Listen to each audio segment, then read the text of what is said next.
वैद्युत वैश्लेषिक विधियां। इस सीरीज का हमारा यह 7वां वीडियो है। इसके पूर्व के 6 वीडियोस में हम ये जान चुके कि वैद्युत वैश्लेषिक विधियां क्या होती है, यह कितने प्रकार की होती हैं, वैद्युत वाहक बल, धारा, विभवांतर, प्रतिरोध किसे कहते हैं, वैद्युत रासायनिक सेल क्या होते हैं, डैनियल सेल किसे कहते हैं, वो किस तरह से कार्य करता है, ये सभी कुछ हम भाग 1 और भाग 2 में जान चुके हैं। श्रृंखला के तीसरे वीडियो में हमने चर्चा की थी वैद्युत रासायनिक सेलों में चालकता किस तरह से होती है, हाफ सेल रिएक्शन क्या है और लिक्विड जंक्शन किसे कहते हैं और उसके क्या फंक्शन है। भाग 4 हमारा डेडिकेटेड था उत्क्रमणीय और अनुत्क्रमणीय सेल के बारे में। उसमें हमने जाना था कि इलेक्ट्रोड विभव क्या होता है और सेल का नोटेशन यानी कि संकेतन किस तरह से किया जाता है। सीरीज के 5वें वीडियो में हमने ईएमएफ मेजरमेंट की बात की थी कि ईएमएफ सेल का विद्युत वाहक बल कैसे ज्ञात कर सकते हैं। इससे पूर्व वाले भाग में यानी कि 6ठे भाग में हमने विभिन्न प्रकार के मानक सेलों की चर्चा की थी।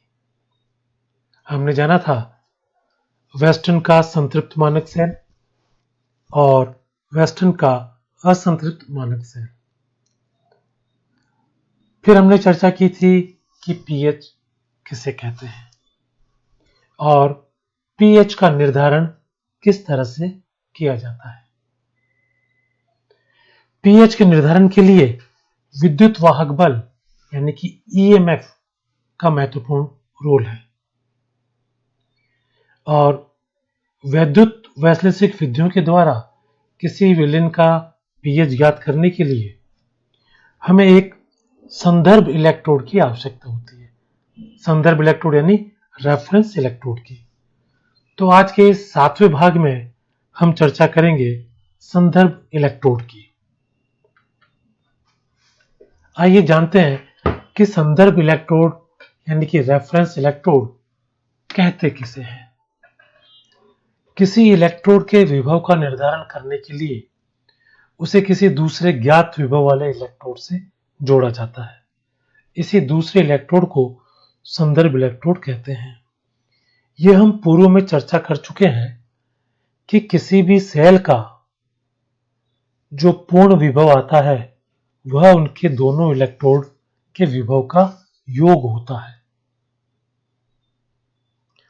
तो जब हम दो इलेक्ट्रोड को एक साथ लगाएं और उस सेल का विभव ज्ञात कर लें और उन दोनों में से ऐसा इलेक्ट्रोड जिसका विभव पहले से ज्ञात हो तो उससे हम दूसरे इलेक्ट्रोड का विभव ज्ञात कर सकते हैं।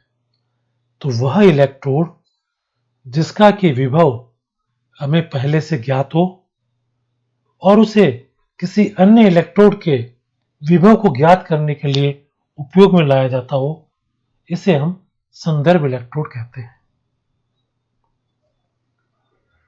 संदर्भ इलेक्ट्रोड की तरह कई इलेक्ट्रोड्स को हम काम में ले सकते हैं। उनमें मुख्य है हाइड्रोजन इलेक्ट्रोड और कैल्यूमल इलेक्ट्रोड। तब इन पे बारी बारी से बात करते हैं। Hydrogen electrode. हाइड्रोजन इलेक्ट्रोड धन आयन के अनुसार एक रिवर्सिबल इलेक्ट्रोड है यानी उत्क्रमणीय इलेक्ट्रोड है और प्राथमिक संदर्भ इलेक्ट्रोड यानी कि प्राइमरी रेफरेंस इलेक्ट्रोड है। इस हाइड्रोजन इलेक्ट्रोड का चित्र आप अपने स्क्रीन पर देख पा रहे हैं। इस इलेक्ट्रोड में जनरली एक प्लेटिनम की लीफ या प्लेटिनम का पत्र लगा होता है जिस पर कि प्लेटिनम की एक लेयर भी चढ़ी होती है। और ये जो प्लेटिनम का जो पत्र कहें, लीफ कहें, शीट कहें, ये हाइड्रोजन आयन वाले विलयन में डूबा रहता है। आप यहां देख पा रहे होंगे चित्र में हाइड्रोक्लोरिक एसिड दिखा रखा है हमने यहां पर। तो यह हाइड्रोक्लोरिक एसिड विलयन में H+ आयन देता है और प्लेटिनम इलेक्ट्रोड भी आप इसमें देख पा रहे हैं कि इसमें डिप किया हुआ है।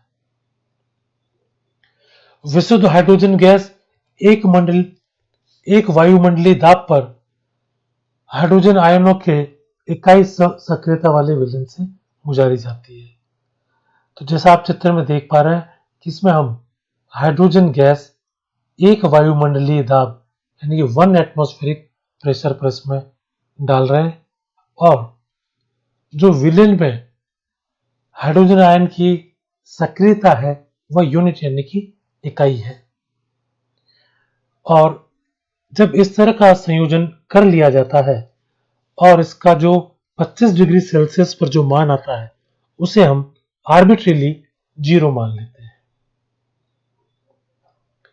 तो मोटे रूप से हम ये कह सकते हैं कि हाइड्रोजन इलेक्ट्रोड एक हाइड्रोजन आयन की जो विलयन है उसमें डूबा हुआ एक प्लेटिनम का कोई लीफ या कोई शीट है और उसमें हाइड्रोजन गैस प्रवाहित की जा रही है।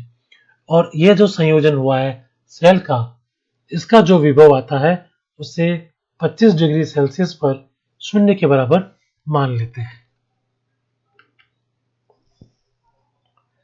वायुमंडलीय दाब पर प्लेटिनम पत्र आधा विलयन में डूबा रहना चाहिए। चित्र में आप देख पा रहे होंगे कि जो प्लेटिनम इलेक्ट्रोड प्रदर्शित किया जा रहा है यह आधा विलयन में डूबा है, पूरा नहीं डूबा हुआ है। प्लेटिनम करण के कारण हाइड्रोजन गैस प्लेटिनम ब्लैक पर पूर्ण रूप से अधिशोषित हो जाती है यानी कि एब्जॉर्ब हो जाती है तथा प्लेटिनम पत्र पर हाइड्रोजन गैस तथा उनके आयनों के बीच एक साम्य स्थापित हो जाता है। प्लेटिनम पत्र का दूसरा उपयोग यह भी है कि यह इलेक्ट्रोड के लिए विद्युत स्पर्श का कार्य करता है। आप चित्र में देख पा रहे होंगे कि इस प्लेटिनम का जो इलेक्ट्रोड बनाया, जो प्लेटिनम की लीफ है, शीट है, इसको कॉपर वायर से जोड़ा हुआ है।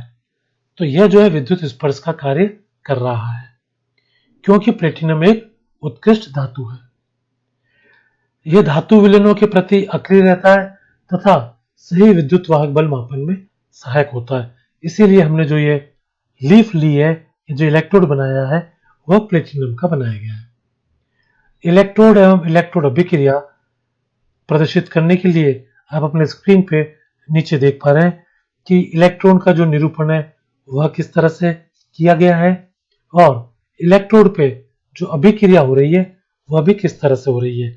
इलेक्ट्रोड पे हाइड्रोजन गैस H+ आयन पे कन्वर्ट हो रहे हैं और बाद में इनके बीच में जो विलयन में जो H+ आयन है और जो हाइड्रोजन गैस इलेक्ट्रोड पर अधिशोषित हुई है, उन दोनों के बीच में एक साम्य स्थापित हो रहा है। इसीलिए इक्वेशन को साम्यावस्था के रूप में दर्शाया गया है।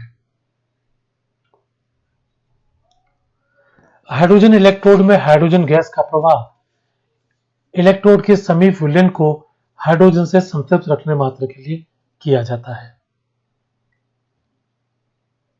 प्लेटिनिक अम्ल का वैद्युत रासायनिक विधि से अपचयन करने पर प्लेटिनम ब्लैक प्राप्त होता है और जो सेल अभिक्रिया के लिए एक लार्ज सरफेस एरिया हमें प्रोवाइड करता है। तो ये जो वैद्युत रासायनिक विधि से जब प्लेटिनिक अम्ल का अपचयन होता है तो प्लेटिनम ब्लैक प्राप्त होता है, तो वह इलेक्ट्रोड पे हमें प्राप्त होता है और उसकी वजह से हमें एक लार्ज सरफेस एरिया प्राप्त होता है जिस पर कि सेल रिएक्शन हो सकती है। हाइड्रोजन इलेक्ट्रोड कैथोड और एनोड दोनों की तरह कार्य कर सकता है। अब ये कब कैथोड की तरह कार्य करेगा और कब एनोड की तरह कार्य करेगा, यह इस बात पर निर्भर करता है कि उसे किस अर्ध सेल के साथ युग्मित किया गया है। अर्थात सेल बनाने के लिए दूसरा इलेक्ट्रोड कौन सा काम में लिया गया है उस पर निर्भर करेगा कि हाइड्रोजन इलेक्ट्रोड कैथोड की तरह कार्य कर रहा है या एनोड की तरह कार्य कर रहा है। हाइड्रोजन एनोड पर हाइड्रोजन आयनों में ऑक्सीकृत होती है और कैथोड पर उसकी उत्क्रमणीय अभिक्रिया होती है कि जब वह कैथोड और एनोड दोनों की तरह कार्य कर सकता है तो दोनों ही मामलों में होने वाली जो केमिकल रिएक्शन है वो डिफरेंट होगी। जब वो एनोड की तरह है तो वह हाइड्रोजन आयनों में ऑक्सीकृत होगी और जब वो कैथोड की तरह है तो इसकी रिवर्सिबल रिएक्शन होगी। अब दूसरा जो संदर्भ इलेक्ट्रोड है कैलोमल इलेक्ट्रोड, उस पर चर्चा करते हैं। यह एक सेकेंडरी रेफरेंस इलेक्ट्रोड है। जब हमने हाइड्रोजन इलेक्ट्रोड की बात की थी तब हमने जाना था कि वह एक प्राइमरी रेफरेंस इलेक्ट्रोड है, जबकि calomel electrode secondary reference electrode है। प्रयोगशाला में जो हम कैलोमल इलेक्ट्रोड काम में लेते हैं उसकी संरचना यहां चित्र में दर्शाई गई है। एक कांच की नली के पेंदे में शुद्ध पारे की कुछ मात्रा रखी जाती है। इसके ऊपर कैलोमल और पारे की पोटेशियम क्लोराइड विलयन में बनी हुई लेई डाली जाती है तथा सबसे ऊपर KCl का विशिष्ट सांद्रता का स्पेसिफिक कंसंट्रेशन का एक सॉल्यूशन भर देते हैं जो कि विद्युत अपघट्य का इलेक्ट्रोलाइट का कार्य करता है। चित्र में आप देख रहे होंगे कि सबसे नीचे एक सॉल्ट ब्रिज पोरस प्लग दर्शाया गया है। ये हम पढ़ चुके हैं कि सॉल्ट ब्रिज का कार्य सिर्फ आयनों का विनिमय करना है और इसकी वजह से दोनों विलयन आपस में मिश्रित नहीं होते हैं। उसके ऊपर KCl सॉलिड रखा हुआ है, उसके ऊपर सैचुरेटेड KCl सॉल्यूशन है और जो एक ट्यूब बना रखी है उसमें Hg, Hg2Cl2 मर्क्यूरस क्लोराइड और KCl तीनों को रखा गया है और फिर ऊपर की तरफ से उसको प्लेटिनम वायर से जोड़ दिया गया है। यह चित्र में आप कैलोमल इलेक्ट्रोड का एक वास्तविक चित्र जो कि प्रयोगशाला में हम अमूमन काम में लेते हैं वह दर्शाया गया है। जब कैलोमल सेल को इक्वेशन की फॉर्म में लिखना होता है तो उसको लिखने के जो विभिन्न तरीके हैं वह यहाँ दर्शाए गए हैं। बीच में जो एक सिंगल खड़ी लाइन जो दर्शाई गई है वह दोनों में विभेद करती है। जो पहली इक्वेशन में आप देख पा रहे हैं कि उसमें मरकरी और मर्क्यूरस क्लोराइड उसका संतृप्त विलयन लिया गया है और बाद में KCl लिया है। इसी तरह से हम KCl की अलग अलग सांद्रता का विलयन भी कैलोमल सेल में ले सकते हैं। जब KCl का 0.1 N यानी कि N/10 का सॉल्यूशन लिया जाता है तो उसका जो EMF है वह 0.338 वोल्ट के बराबर है। जब 1 N का KCl लिया जाता है तो उसका EMF भी दर्शाया गया है। इसी तरह से जब KCl का सैचुरेटेड सॉल्यूशन अगर हम यूज करते हैं तो उसका जो EMF है 0.241 वोल्ट है। तो KCl सॉल्यूशन की सांद्रता बदलने से इस कैलोमल सेल इलेक्ट्रोड का EMF बदल जाता है। इलेक्ट्रोड पे जो अभिक्रिया होती है ऑक्सीकरण की वह यहाँ प्रदर्शित की गई है। यह इलेक्ट्रोड ऋण आयन के अनुसार उत्क्रमणीय यानी रिवर्सिबल इलेक्ट्रोड है और इसका जो इलेक्ट्रोड विभव है वह हम नर्न्स इक्वेशन से निकाल सकते हैं। नर्न्स की इक्वेशन में हमने जाना था कि किसी भी सेल का जो विद्युत वाहक बल है वह उसके एनोड और कैथोड के विभव का योग होता है। तो E calomel equals to E epsilon calomel plus RT upon 2F log ACl minus whole square. जब इसको सॉल्व किया जाता है तो जो आपके स्क्रीन पर बिल्कुल बॉटम में जो इक्वेशन प्रदर्शित की जा रही है उससे आप E कैलोमल ज्ञात कर सकते हैं। सामान्यतः हाइड्रोजन इलेक्ट्रोड और कैलोमल इलेक्ट्रोड ही संदर्भ इलेक्ट्रोड के रूप में प्रयुक्त होते हैं। इन्हीं की तरह सिल्वर क्लोराइड भी रेफरेंस इलेक्ट्रोड की तरह काम में लिया जा सकता है।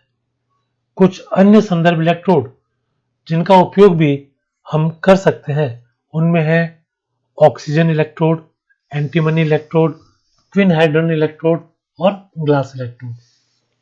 ग्लास इलेक्ट्रोड और ट्विन हाइड्रोजन इलेक्ट्रोड और एंटीमनी इलेक्ट्रोड के बारे में हम तब विस्तृत रूप से जानेंगे जब हम जानेंगे कि किस तरह से ईएमएफ की सहायता से किसी विलयन का हम पीएच ज्ञात कर सकते हैं।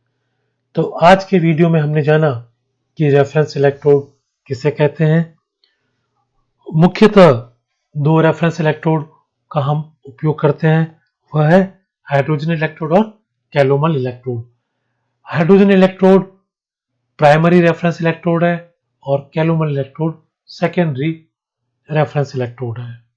इन दोनों को अर्ध सेल की तरह किसी दूसरे के साथ में युग्मित कर हम इनसे दूसरे सेल का ईएमएफ ज्ञात कर सकते हैं। इनका उपयोग हम पीएच डिटर्मिनेशन के लिए, पीएच निर्धारण के लिए भी करेंगे। इनके अतिरिक्त जो अन्य सेल, अन्य इलेक्ट्रोड जिनको रेफरेंस इलेक्ट्रोड की तरह यूज कर सकते हैं, वह है oxygen electrode, antimony electrode, twin hydrogen electrode और ग्लास इलेक्ट्रोड। धन्यवाद।